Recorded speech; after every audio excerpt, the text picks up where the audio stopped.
Hey guys, in this video, I'll show you how you can save WhatsApp one-time image.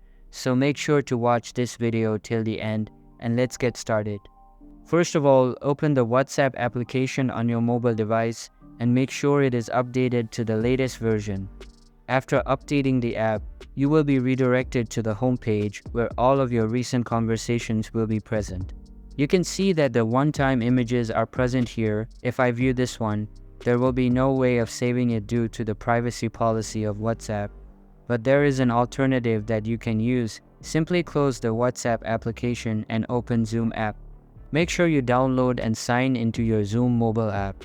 After signing in, simply start sharing your screen with your other device. Now you can record or screenshot it without any problem. And that's how you can save WhatsApp one-time image. Hope you liked the video.